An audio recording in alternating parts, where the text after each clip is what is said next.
बिस्मिल्लाहिर्रहमानिर्रहीम। Minority defence conference मंच पे तशरीफ फरमा तमामी जिम्मेदारान, वक्त 20 मिनट बचा हुआ है 10 बजने में, इसके लिए मैं नाम नहीं लेता हूं, माजरत चाहता हूं तमामी लोगों से। तमामी जिम्मेदारान थोड़ा के अंदर लग जाओ मुजम्मिल भाई उधर। और मेरे सामने तशरीफ फरमा अहमदनगर, नासिक, धुलिया, नंदुरबार और जलगांव से आए हुए अलग अलग ताल्लुका, अलग अलग देहात, अलग अलग डिस्ट्रिक्ट से आए हुए तमाम ही हमारे मेहमान और तमाम ही मेरे मीडिया के साथी, दोस्तों और साथियों, सबसे पहले मैं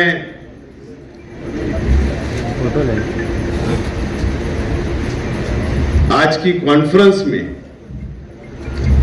4 बजे से मुसलसल जो हमारे स्पीकर है अलग अलग टॉपिक पर, अलग अलग मसाइल के ऊपर अपना वक्त दिया, आपको मुकम्मल मालूमात दी और अपना वक्त निकालकर पूना, मुंबई, औरंगाबाद, जलगांव, अहमदनगर,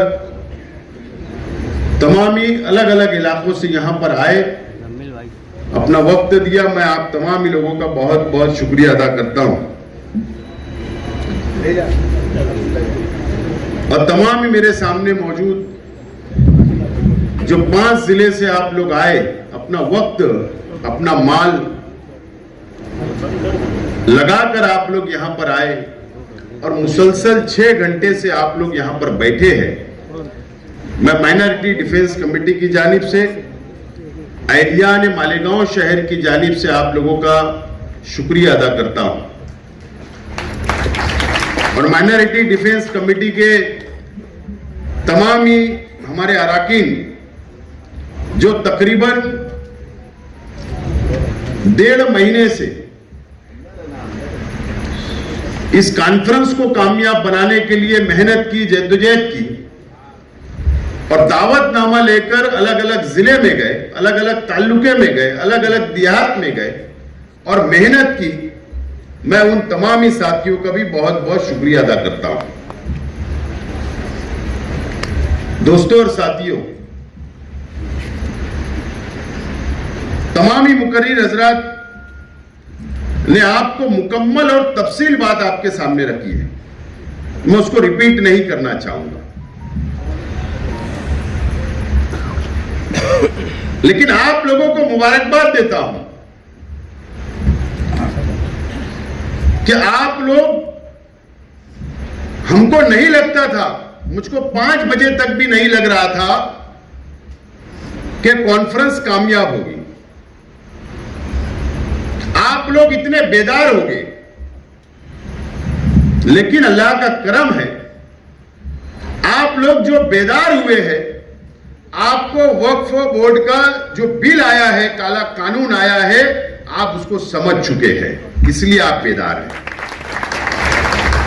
आपको फिक्र है। और आज हम यहां पर सर जड़कर बैठे, आप लोगों को मालूमात दी गई, आप लोग यहां से मालूमात लेकर जाएंगे। मैं आपसे वादा करता हूं, आप लोगों को यकीन दिलाता हूं माइनॉरिटी डिफेंस कमेटी की जानिब से कि कॉन्फ्रेंस खत्म हो जाएगी। हमारे कई साथियों ने कहा कि ऐसा ना हो कि ये आज कॉन्फ्रेंस खत्म हो जाएंगी, उसके बाद ये सिलसिला बंद हो जाएगा। मैं हम तमाम ही जिम्मेदारान को भी यकीन दिलाता हूं, आप लोगों को भी यकीन दिलाता हूं कि यहां से जाने के बाद, चाहे वो 5 जिले के हो आप लोग, या महाराष्ट्र के जिन लोगों के मस्जिद के मसाइल हो, मदरसे का मसला हो, दरगाह का हो, खानका का हो, कब्रस्तान का हो, ईदगाह का हो, या वक्फ की हमारी प्रॉपर्टी का मसला हो, अगर आपको लगता है कि हमारी मदद लेना है तो आप आधी रात को हम लोगों को याद करो। हम आपके साना बसाना, आपके मसाइल हल करने के लिए आपके गांव तक, आपके शहर तक इंशाअल्लाह जरूर आएंगे। ये यकीन हम लोग आप दिलाते हैं। मुझे पता है कि वक्फ बोर्ड के ऑफिस में जब आप लोग जाते हैं, सब थक चुके हैं। कई यहां पर बैठे कई साथी होंगे, सिर्फ वहां जाना है, तारीख लेना है, आना है, कोई काम वहां पर नहीं होता। लेकिन मैं आपको यकीन दिलाता हूं कि हम लोग सियासी लोग हैं, समाजी लोग हैं, और आप लोगों जो काम आप नहीं ले सकते हो वो काम हम बहुत अच्छी तरीके से ले सकते हैं। ये बात आप नोट कर लो। जरूरत पड़ने भी तो हमारा काम अगर अंदर के ऑफिस में नहीं हुआ तो हम गेट पे बैठ जाने वाले लोग, हम तो ऐसे लोग। तो आपको यकीन दिलाता हूं कि आप लोग जो भी काम लाएंगे हम आपके साथ आइंदा भी खड़े रहेंगे इंशाअल्लाह। आप लोगों का साथ रहा तो हम लोग ये लड़ाई को आगे तक इंशाअल्लाह लड़ते रहेंगे आप लोगों के लिए, इस बात का मैं यकीन दिलाता हूं। आज मुझको ये मंच मिला, मुझे कुछ चंद बातें बोलना है। आज मैं यहां कोई सियासी हैसियत से नहीं खड़ा हुआ। यहां अलग अलग पार्टियों को, अलग अलग विचारधारा को मानने वाले लोग भी मौजूद हैं। लेकिन मैं एक एमएलए रह चुका हूं 5 साल। मेरा अपना तजुर्बा मैं आपके सामने रखना चाहता हूं। मैं 2014 से 2019 तक मैं एमएलए था। उस वक्त भी बीजेपी की सरकार थी और उस वक्त भी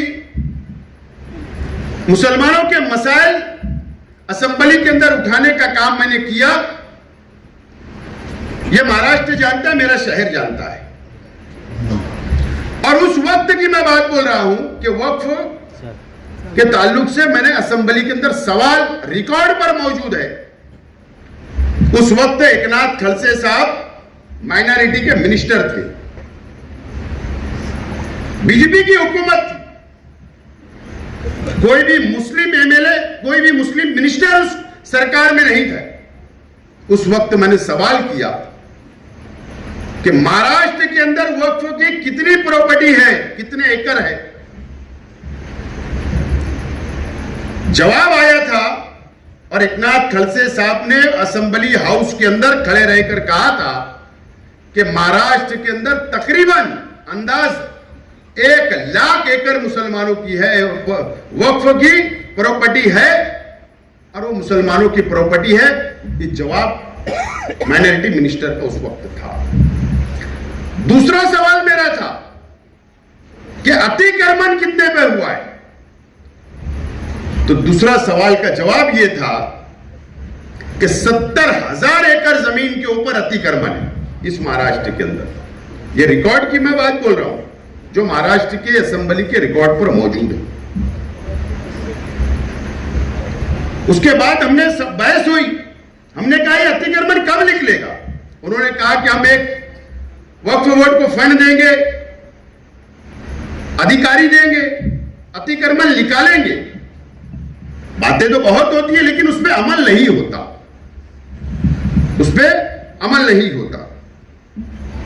माफ करना, मैं कुछ बातें बोलूंगा, हो सकता है किसी को बुरा लगे तो मैं माफी चाहता हूं, लेकिन सच्चाई है कि पिछले 5 साल जो हुकूमत थी, अलग अलग पार्टियों ने हुकूमतें की, मैंने महाराष्ट्र वक्फ बोर्ड ऑफिस के अंदर माहिती अधिकार लगाया, मैंने खुद। और बाबा सिद्दीकी साहब, अल्लाह उनको जन्नत नसीब करे, उन्होंने भी आदमी लगाकर लगाया। हमारी बातचीत हुई मुंबई में और हमने सवाल पूछा, माहिती अधिकार लगाया कि इन 5 सालों के अंदर महाराष्ट्र वक्फ बोर्ड ने कितने ठहराव मंजूर किए, कितनी तजवीज मंजूर की है, कितनी जमीनें छोड़ी है और कितनी जमीनें नहीं छोड़ी है। आज तक कोई जवाब नहीं आया। आज तक माहिती अधिकार का जवाब नहीं आता। लेकिन मुंबई के एक बड़े उद्योगपति को, मशहूर उद्योगपति को जमीन छोड़ दी जाती है, ऐसी तजवीज पास कर दी जाती है। सवाल यह है, कायदा तो अभी बना, मरकजी हुकूमत ने कानून तो अभी बनाई, लेकिन उस वक्त वक्फ बोर्ड था, कायदा नहीं बना था, मिनिस्टर मुसलमान, वक्फ बोर्ड चेयरमैन मुसलमान, वक्फ बोर्ड सीओ मुसलमान, वक्फ बोर्ड के तमामी मेंबरान मुसलमान, एमपी भी मुसलमान मेंबरान रहते हैं, एमएलए भी रहते हैं और अलग अलग कैटेगरी के भी, कोई हिंदू नहीं। फिर क्या वजह है कि उस वक्त भी एक उद्योगपति को करोड़ों की जमीन छोड़ दी गई मुसलमानों की, और ना जाने महाराष्ट्र के अंदर ऐसी कितनी जमीनें तजवीज पास करके छोड़ दी गई। कोई सवाल करने वाला नहीं है, और अगर कोई सवाल करता भी है, मालूमात मांगता भी है, तो उसको जवाब नहीं मिलता। मैं आज कुछ देर के लिए, मैं सियासी नहीं हूं, बहैसियत एक मुसलमान, आप भी सोचिए कि हर पार्टी उस वक्त की बॉडी में, महाराष्ट्र की ऐसी कोई भी पार्टी बची हुई नहीं थी जिनका वक्फ बोर्ड के अंदर मेंबर नहीं था। वक्फ बोर्ड के अंदर मेंबर नहीं था, ऐसा नहीं था। हर पार्टी के मेंबर, हर पार्टी के चेयरमैन, अपोजिशन का भी और रूलिंग का भी, एक हम्माम में सब नंगे थे। उसके बावजूद भी तजवीज पास हो जाती और मुसलमानों को धोखा मिलता। और ठीक है, स्टेज लगते तो अलग अलग बातें होती, दुआई दी जाती मुसलमानों की, एक अलग बात है, लेकिन मुसलमानों को धोखे में रखा जाता है। मैं सिर्फ आपको ये बैकग्राउंड समझाने की कोशिश कर रहा हूं कि हमको धोखे में नहीं आना है। अब तो कायदा बदल गया, कायदा बदल गया। आज हम यहां सर जोड़कर बैठे किसके लिए? इसीलिए कि मरकजी हुकूमत ने नया कानून बना दी वक्फ बोर्ड का, इसीलिए बैठे ना।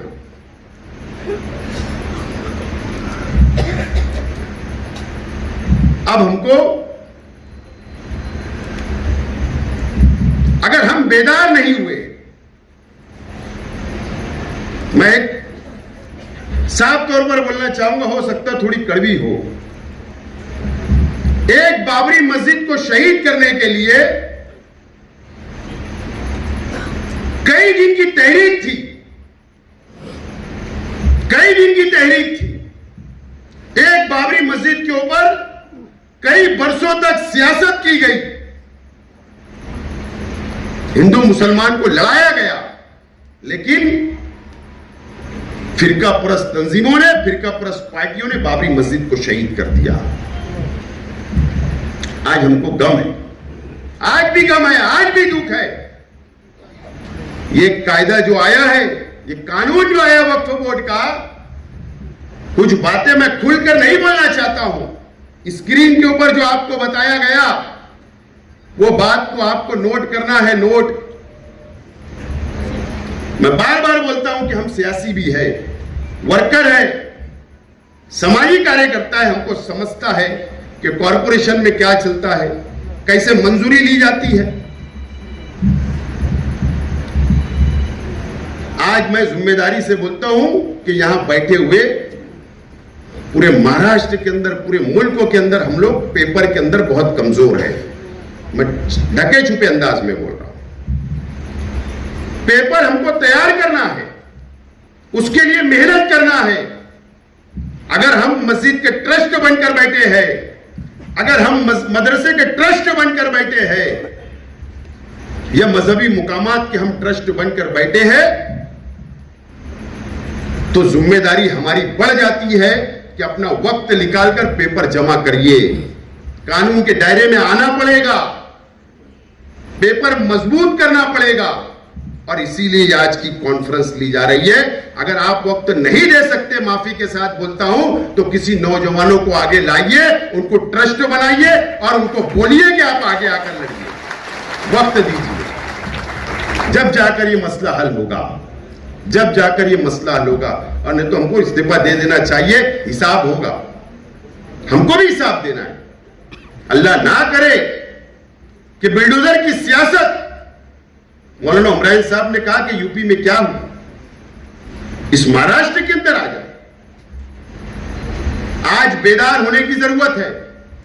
यहां से जाने के बाद मीटिंगें लीजिए आप मस्जिद में, मीटिंग लेने के बाद अपने पेपर निकालिए, कहां हम कमजोर हैं, कहां हमारी जरूरत लग रही, कहां ये हमारे मंच पे बैठे हुए सब माहिर हैं, इनसे फोन करिए, राब्ता करिए, मालूमात लीजिए।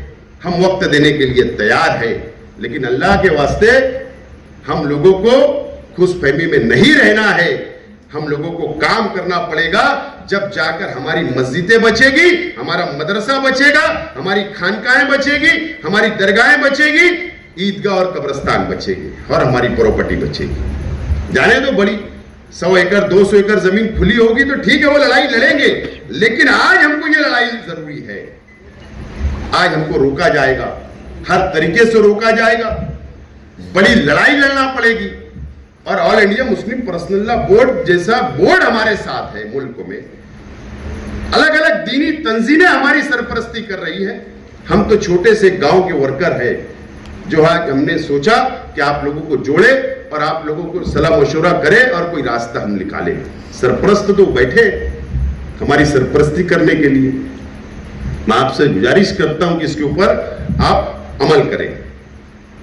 ये वक्फ बोर्ड की बात हुई, उसके बाद आपके शहर के अंदर फसादात हो, आपके शहर के अंदर लाउड स्पीकर अजान का मामला आता है। सुप्रीम कोर्ट की क्या गाइडलाइन है, कैसे एप्लीकेशन करना है, कैसे म्युनिसिपल काउंसिल, नगर पालिका, महानगर पालिका, नगर परिषद, ग्राम पंचायत, जिला परिषद, पंचायत समिति, लोकल बॉडीज के कैसे परमिशन हासिल करना, टाउन प्लानिंग के कैसे परमिशन हासिल करना। ये बात बिल्कुल सच है जो हमारे आर्किटेक्ट साहब ने कहा कि अगर आप मस्जिद के नाम की फाइल अगर दाखिल करोगे कि हमको बांधकाम परमिशन मस्जिद बनाने के लिए दो, तो वो नहीं मिलने वाला है, नहीं मिलने वाला। 2004 के बाद 4 से लेकर 14 तक एक जीआर निकला होम डिपार्टमेंट में, मस्जिद, मदरसा, ईदगाह या अलग अलग धार्मिक स्थल, अलग अलग समाज के लोगों का अगर परमिशन उस नाम से मस्जिद मंदिर के नाम से चाहिए तो हुकूमत महाराष्ट्र गृह डिपार्टमेंट की मंजूरी जरूरी है। और उसकी प्रोसीजर इतनी हार्ड है कि गली से लेकर मुंबई तक फाइल दौड़ाना है, कलेक्टर वाया विभागीय आयुक्त, तो बहुत बड़ा प्रोसीजर है। और वो मंजूरी देंगे तो ही नगर पालिका रिटर्न प्रपोजल आएगा और रिटर्न उसके बाद ही मंजूरी मिलेगी। तो अब बताइए, हम आप खुद सोचिए कि नहीं मिल पाएगा, तो इसके लिए क्या हिकमत अमली हो सकती, वो भी हम लोगों को सोचना है, समझना है। और आपके शहर के जो भी मसाइल है उसके लिए भी माइनॉरिटी डिफेंस कमेटी को जब भी आप आवाज देंगे, हम सियासत से ऊपर उठकर आप लोगों के काम करने के लिए तैयार हैं। दोस्तों और साथियों,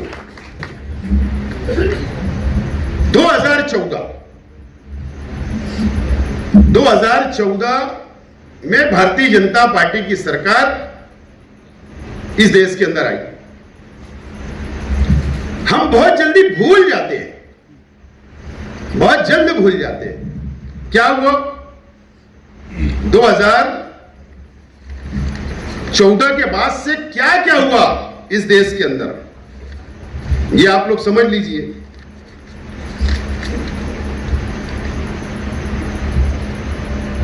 ट्रिपल तलाक का बिल आया,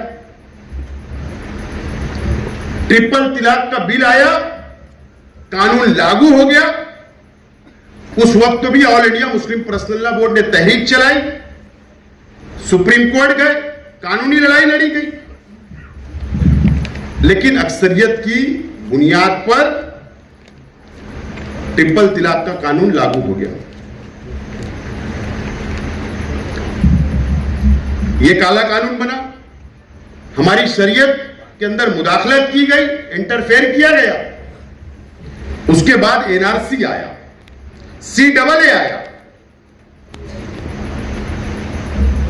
उसके बाद भी हम लोग रास्ते पर कई शाहीन बाग बने, मुल्क में अलग अलग इलाकों के अंदर, अलग अलग शहरों के अंदर एनआरसी की भी तहरीक चली।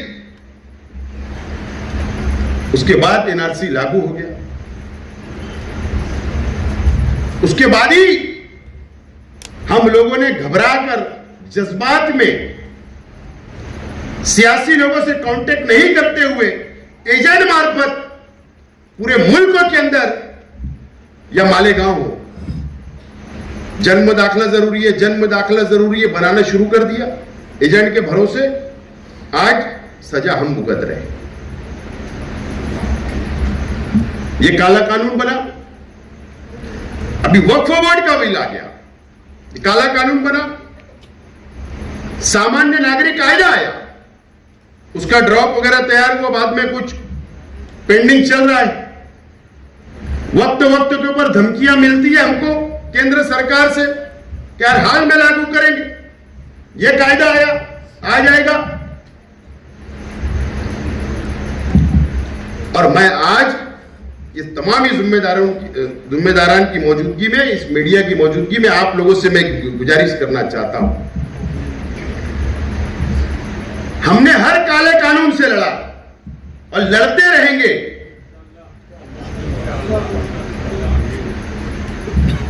मैं गुजारिश करता हूं कि अगर भारत सरकार अगर जनगणना करा रही है, भारत सरकार ये साल से जनगणना शुरू कर रही है और जातीय न्याय जनगणना कर रही है, मेरी बात नोट करके जाओ, 5 जिले के लोग हैं इसलिए मौका मिला बोल रहा हूं।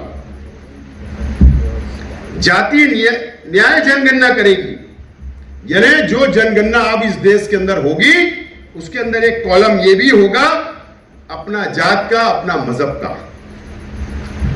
यह भी होगा। अब हो सकता है तो जातीय न्याय जनगणना जब होगी तो कौन लोग करते हैं, कौन अपने घर तक आते हैं, या ग्राम पंचायत के लोग आएंगे, या जिला परिषद के लोग आएंगे, या स्कूल के टीचर आएंगे, या गवर्नमेंट के ऑफिसर आएंगे, या कोई एजेंसी के लोग आएंगे। आमतौर पर हमको आमतौर पर समझता नहीं कि फॉर्म कैसे भरना। वो आएगा, बैठेगा, कितने आदमी हैं, कितनी औरतें हैं, कितने बच्चे हैं, तुम्हारा धर्म क्या है, तुम्हारा मजहब क्या है, तुम्हारी जात क्या है, सब पूछेगा। आमतौर पर कम पढ़े लिखे लोग 4 का नाम बताएंगे, 2 का नहीं, 1 का नाम बताएंगे, 4 का नहीं, मालूमात कम देंगे। डाटा जब चला जाएगा और हो सकता है उसके बाद ये नया फितना लाए और उसके बाद फिर एनआरसी लागू करें। इसके लिए आज से बेदार होने की जरूरत है। जब वो जातीय न्याय जनगणना आएगी तो एक बेदारी मुहिम चलाना है, नौजवानों की फौज खड़ा करना है गांव-गांव में, देहात के अंदर, शहर के अंदर, और हमारे मुसलमानों की मदद करना पड़ेगी, मदद। और उसके बाद अगर हमने 100% इसके अंदर कामयाबी हासिल कर लिए, मैं मौलाना उमरान साहब से भी गुजारिश करूंगा कि all India personal law board और अलग अलग दीनी तंजीमें के भी जिम्मेदारान है, वो अपने अपने प्लेटफार्म से पूरे मुल्क के अंदर ये तहरीक अभी से चलाए और एक टेप इस देश के अंदर अब ये बात हो ही जाए कि कौन से धर्म के कितने लोग हैं। कम से कम हमको 2 नंबर का शहरी बंद तो कर देंगे बोलना। कम से कम इतना तो होगा जो 2 नंबर का सही हमको साबित करने की कोशिश आज की सरकारें करती है, कम से कम वो बंद हो जाएगा और कौन कितने करोड़ है इस देश के अंदर ये साबित हो जाएगा और हमारी भी आंख खुल जाएगी, हमारी भी सियासी बेदारी आ जाएंगी। हम ये फैसले कर सकते हैं सियासी कि कौन सी हुकूमत को बैठाना है और कौन सी हुकूमत को गिराना है, ये फैसला हम कर सकते हैं। लेकिन उसके लिए अगर शेख आसिफ यह भाषण करके अगर आपको मशवरा दे रहा है तो ऐसा चलेगा नहीं। शेख आसिफ को भी इसकी शुरुआत अपने घर से करना पड़ेगी और खुद निकलना पड़ेगा जब ये काम होगा। इसकी तैयारी आप आइंदा रखो, ये तैयारी आप लोगों को रखना पड़ेगा, जब जाकर हम हमारी कौम को हम बेदार कर सकते हैं और लड़ सकते हैं। और हम तो मालेगांव शहर के अंदर रहते हैं, रोज एक नई मुसीबत हमारे शहर पर आती है, मुसलमानों पे आती है। हमको तो आदत हो गई है, हमको आदत हो गई है। लेकिन 5 जिला, छोटे छोटे देहात, छोटे छोटे गांव, डरना नहीं है किसी से, मायूस होने की जरूरत नहीं। ये बीजेपी और आरएसएस हमारा कुछ कर नहीं पाएगी, कुछ नहीं कर पाएगी। मैं बोल रहा हूं फिरका परस्त हुकूमत ही नहीं कर पाएगी। सिर्फ हमको कानून का सहारा लेकर चलना है। एक लीगल सेल मजबूत अगर हमने कर लिया तो हम हर लड़ाई इनसे कानून के दायरे के अंदर रहकर ये बीजेपी और आरएसएस से लड़ सकते हैं। मैं जिम्मेदारी से आपको ये बात बोल रहा हूं, हमको तजुर्बा है। और सब ये बीजेपी और आरएसएस की बात सब हिंदू भाई मान लेते, ऐसा नहीं है। अगर आज भी आप वोट परसेंटेज देखेंगे इस देश के अंदर पार्लियामेंट का, तो अपोजिशन को उनसे ज्यादा वोट मिली है। किसने दिया? अरे हमारे हिंदू, मुस्लिम, सिख, ईसाई सब ने दिया। उनसे इत्तेफाक नहीं है, उनकी विचारधारा से इत्तेफाक नहीं है, ना आरएसएस की, ना बीजेपी से, ना फिरका परस्त तंजीमों की। इस मुल्क के अंदर आज भी सेकुलर जहन रखने वालों की करोड़ों के अंदर तादाद है और वो ज्यादा है। बस भाईचारा बनाओ अपने गांव के अंदर, अपने शहर के अंदर, हिंदू मुस्लिम का भाईचारा बनाओ। छोटे छोटे प्रोग्राम लो, उनको अपनी खुशी के अंदर शामिल करो, हम उनकी खुशी के अंदर शामिल करो। ये बीजेपी और ये आरएसएस, बस इनके उल्टी गिनती शुरू हो जाएगी उस दिन शुरू हो जाएगी। इस तरीके से हमको ये लड़ाई को लड़ना पड़ेगा, जब जाकर हम लोग कामयाब होंगे। ये लड़ाई अब हमको लड़ना है। अभी आज की बात है, अभी मैं बाहर गया था, 5 मिनट के लिए मीडिया के साथियों ने पकड़ लिया, वो सवाल कर दिए, बोले कॉन्फ्रेंस क्यों हो रही? मैंने कहा कि बुलडोजर की सियासत यूपी के अंदर शुरू हुई, नागपुर के अंदर आई, नासिक के अंदर आई, वहां पर किसी का घर तोड़े, यहां पर दरगाह तोड़ दिए। मैंने कहा कि औरंगजेब की दरगाह भी तोड़ने की बात कर दे, उनकी कब्र। एक साथी ने कहा कि आपको कैसे लगते, औरंगजेब को आप कैसा मानते? मैंने कहा पवित्र मानते, नेक आदमी थे। मैं अंदर नहीं आया, मराठी चैनल के ऊपर हेडलाइन शुरू हो गई। आज दोबारा बोल रहा हूं कि जो बयान दिया बाहर, उसके ऊपर आज भी कायम है। डरने का क्या, जो है वो है, तो जो है वो है। डरने न सरकारों से डरने का। हम इस देश के अंदर रहते तो संविधान को मानते हैं, इस देश से मोहब्बत करते हैं और करते रहेंगे। इसके अंदर कोई नहीं। देखो हिंदुस्तान का झंडा सबसे ऊपर लगाया है, कितनी मोहब्बत करते हैं, करते कि नहीं? वो एक हिंदुस्तान का झंडा। बताओ तो आरएसएस के हेडक्वार्टर पे लगा है क्या? आरएसएस के हेडक्वार्टर पे हिंदुस्तान का झंडा है क्या? नहीं है। तो हम सच्चे हमदर्द, सच्चा मोहब्बत करने वाले इस देश से कोई है तो मुसलमान है। तो किसी से डरना नहीं है। हम आपके साथ हैं, आप आवाज दो, हम आपके साथ लड़ने के लिए, कानूनी लड़ाई लड़ने के लिए तैयार है। इसीलिए आज की कॉन्फ्रेंस बुलाई गई और ये तमाम ही साथियों ने इतनी नेक हमको मशवरे दिए। आप भूले ना, इनके नंबर ले लो, हमारे नंबर ले लो। हो सकता मैं बिजी इंसान हूं तो तुम मेरे साथियों का लेकर जाओ, आपके पास जो दावत देने आए थे उनका लेकर जाइए। आप जाकर उनको नंबर वगैरह लीजिए, जब भी याद करेंगे हम लड़ेंगे, करेंगे, चाहे वक्फ बोर्ड ऑफिस चलना पड़े, ट्रिब्यूनल के अंदर चलना पड़े, या हम लोगों को महसूल कलेक्टर के पास चलना पड़े, या कॉरपोरेशन में चलना पड़े, गवर्नमेंट तक, हर लड़ाई लड़ने के लिए हम आपके साथ हैं। ये लड़ाई सियासत से हटकर एक कौम के लिए, मिल्लत के लिए लड़ना है और इंशाअल्लाह हम लोग लड़ेंगे और जीतेंगे। आप लोग आए, आप लोगों का मैं बहुत बहुत शुक्रिया अदा करता हूं, इस उम्मीद के साथ कि जब भी हम कौम के लिए, मिल्लत के लिए आप लोगों को आवाज देंगे, आप लोग हाजिर हैं। बहुत बहुत शुक्रिया, खुदा हाफिज। आसिफ साहब, आज की कॉन्फ्रेंस के सदर, माइनॉरिटी डिफेंस कमेटी के कन्वीनर आसिफ शेख रशीद साहब, हमारे बैरून शहर और मालेगांव शहर के तमाम ही मुअज़्ज़िज़ मेहमानान हैं, मैं आप सबका इस्तकबाल करता हूं। ये पहली ऐसी कॉन्फ्रेंस मैं देख रहा हूं कि 5 घंटे के ऊपर हो गया है और लोग बैठे हुए हैं, लोग सुन रहे हैं और नोट भी कर रहे हैं। एक्सपर्ट की एक टीम थी, उनके सामने आज मैं भी एक तालिब इल्म की हैसियत से ही बैठा था। बहुत सारी मालूमात मिली वक्फ के ताल्लुक से, जन्म दाखिले का मामला जो चल रहा है, मस्जिद मदरसे के रजिस्ट्रेशन के ताल्लुक से। इस तरह की मालूमात की ज़रूरत क्यों थी, माइनॉरिटी डिफेंस कमेटी बनाने की ज़रूरत हमको क्यों पड़ी।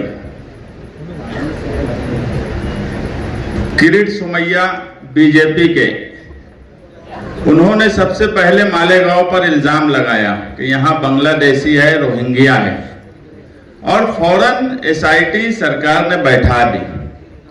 हम अलग अलग सियासी पार्टी के लोग हैं, मगर पहली जरूरत हमको ये लगी कि इत्तेहाद की आज जरूरत है।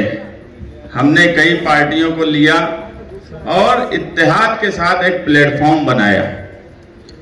5 महीने से वो लड़ाई हम लड़ रहे हैं। हमारे शहर में 3414 दाखिले तहसीलदार के ऑर्डर पर निकले। एसआईटी उसकी इंक्वायरी कर रही है। करीब करीब 50 लोगों पर एफआईआर हुई, जिसमें आरोपी बनाया गया। कई ख्वातीन हैं, कई सरकारी कारपोरेशन के काम करने वाले हैं, तहसील के काम करने वाले हैं, आम गरीब लोग हैं, उनकी लड़ाई लड़ रहे हैं। और हम ये भी देखे कि उसके बाद किरीट सुमैया कई शहरों में गए और सारे हालात देखने के बाद ये लगा कि हमें आसपास के लोगों की भी मदद करने की ज़रूरत है, कानूनी तौर पर ताकत देने की ज़रूरत है। क्योंकि जब कुछ आफत आती है और जिस हिसाब से सरकार काम कर रही है, कहीं ना कहीं हमारी कौम में मायूसी नज़र आने लगती है। वो मायूसी खत्म हो और ताकत के साथ हम इत्तेहाद के साथ रहें। इस कॉन्फ्रेंस की तैयारी 2 महीने से चल रही है। हमारे खुद करीब के बहुत से लोग बोले कि आने वाला वक्त इलेक्शन का है, कारपोरेशन के इलेक्शन होने वाले हैं, आप सब इसमें लगे हुए हो। नंदुरबार के लोग आके वोट नहीं देने वाले तुमको, नासिक के लोग वोट नहीं देने वाले, क्या फायदा होगा।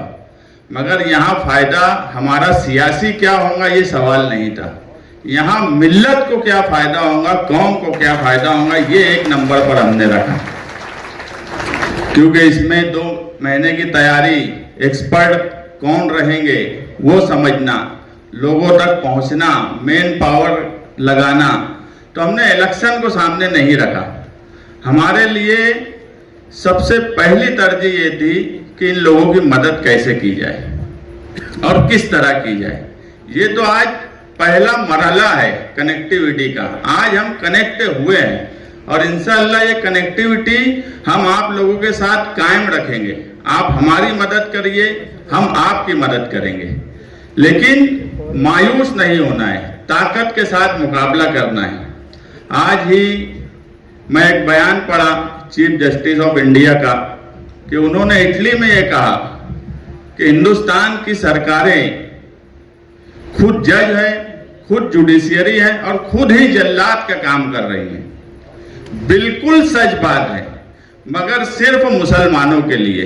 ये तीनों चीजें, सरकार खुद जज बनी हुई है, सरकार ही जुडिशियरी का भी काम कर रही है और सरकार ही सजा भी देना चाहती है। यही मुसलमानों के साथ आज हो रहा है। Justice B.R. गवई का ये बयान और इससे पहले नवंबर में जस्टिस B.R. गवई का एक ऑर्डर सुप्रीम कोर्ट का, बुलडोजर की सियासत या बुलडोजर जब किसी के मकान पर चलता है, कई दरगाह पर चलता है, मस्जिद की खबर आती है तो दर्द होता है। वो नागपुर में भी चलता है तो दर्द होता है और दर्द के साथ मायूसी भी होती है कि क्या हो रहा है।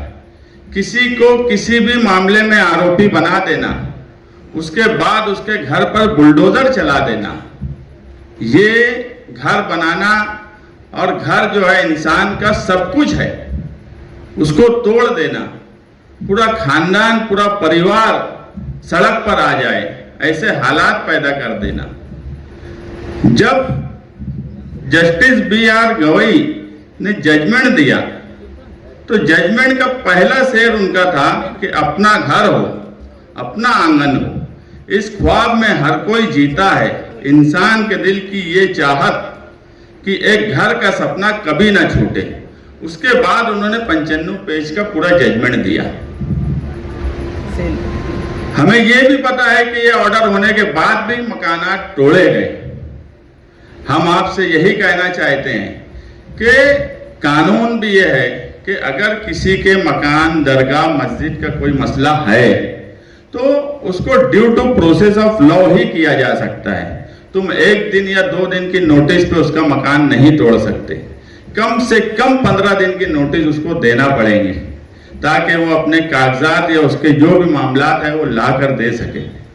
अगर ऐसा कोई भी मसला आता है आपके शहर में या आसपास महाराष्ट्र में कहीं भी, अगर वो हमसे राब्ता करेंगे तो इंशाअल्लाह हम उनकी कानूनी मदद करने की पूरी कोशिश करेंगे।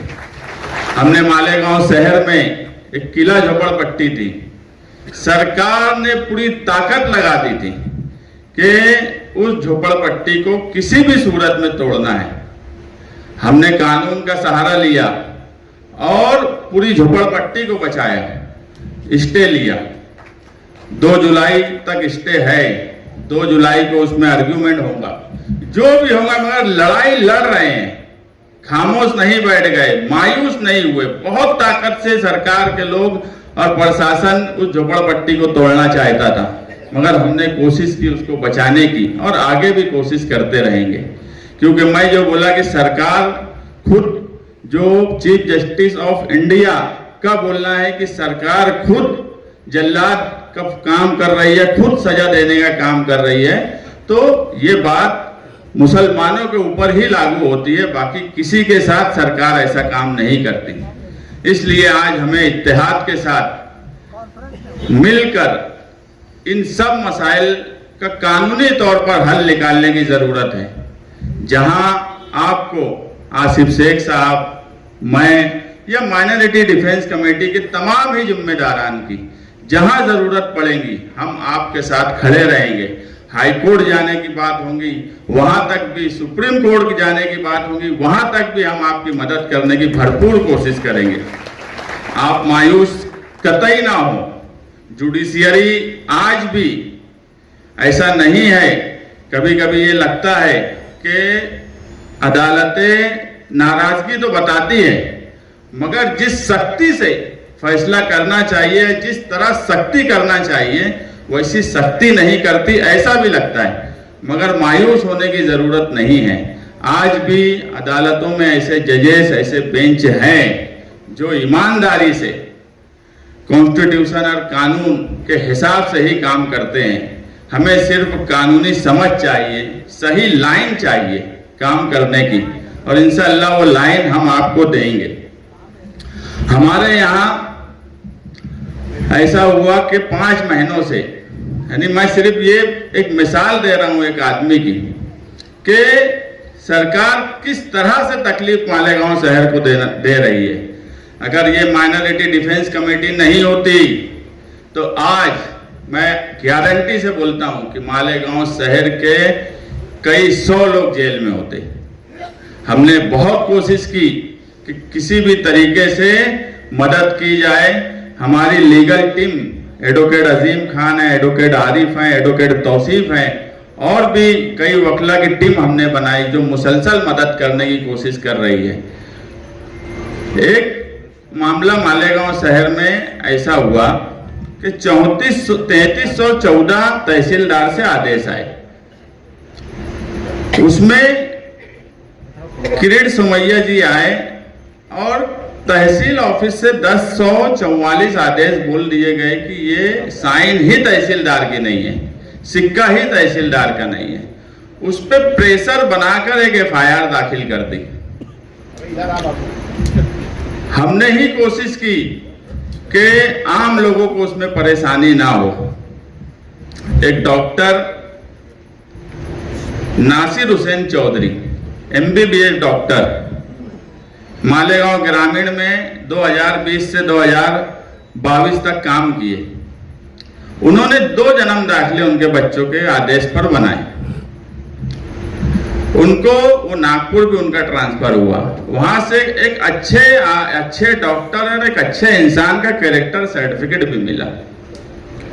उनके एक बच्चे का 4 जुलाई 2024 को 1139 जावक क्रमांक तहसीलदार बोलता है कि ये हमारा है।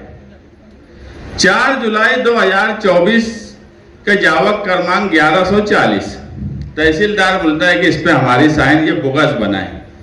वो डॉक्टर यूपी चले गए हैं, शिफ्ट हो गए। वो वहां से आए, मैं बाहर था, मुझे फोन किए तो मेरी फोन पे ही उनसे बात हो पाई थी। उनसे ये पूछा गया कि तुमने ये बोगस कागज बनाए हो। एक सरकार का MBBS डॉक्टर जिसने अपनी सर्विस अलग अलग जगह पर दी हुई है, सिर्फ मुसलमान है, वो बोगस कागज बनाएगा? ऐसा मुमकिन है? एक बच्चे का उसी तारीख को बोलते हो कि सही है, दूसरे बच्चों का बोलते हो गलत है। तुम्हारा तहसीलदार चोर है, उसकी गलती की सजा तुम दूसरे को दे रहे हो। इस तरीके के हालात मालेगांव शहर में है। माइनॉरिटी डिफेंस कमेटी पूरी कोशिश कर रही है कि हर तरीके से उनको कानूनी तौर पर मदद करे।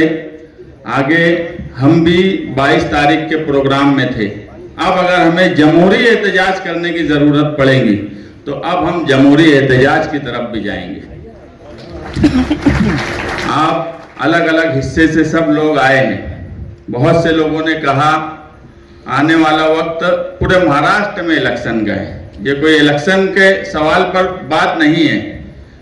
आप किसी के भी साथ रहिए, लेकिन आप एक बात का ध्यान रखिए कि सारी कार्रवाई, वो प्रांत ऑफिस हो, पुलिस हो, आखिरी में बुनियादी तौर पर कारपोरेशन, जिला परिषद, म्युनिसिपैलिटी से ही नोटिसें आती हैं। तो आप वहां पर अपने अपने एरिया में देखिए कौन लोग मालूमात है, किसको कानूनी समझ है, कौन तहसील ऑफिस, कारपोरेशन यहाँ की समझ रखता है, ऐसे लोगों को निकालिए। आपको तकलीफ भी सियासी ताकत के बलबूते पे दी जा रही है, तो आपको भी सियासी ताकत अपने अपने गांव में, अपने अपने शहर में बनाने की जरूरत है। ऐसे लोगों को लाने की जरूरत है जिन्हें कुछ समझता है। मैं आए हुए तमाम ही मेहमानान का शुक्रिया अदा करता हूं और माइनॉरिटी डिफेंस कमेटी की तरफ से आपसे वादा करते हैं कि ये पहला मरहला है। इंशाअल्लाह ये कनेक्शन हम आपके साथ कायम रखेंगे। आपकी किसी भी मुसीबत में, किसी भी तकलीफ में आप कतई मायूस ना होइए। आप हमसे राब्ता करिए, हम आपके लिए हर तरीके से मदद करने की कोशिश करेंगे। शुक्रिया।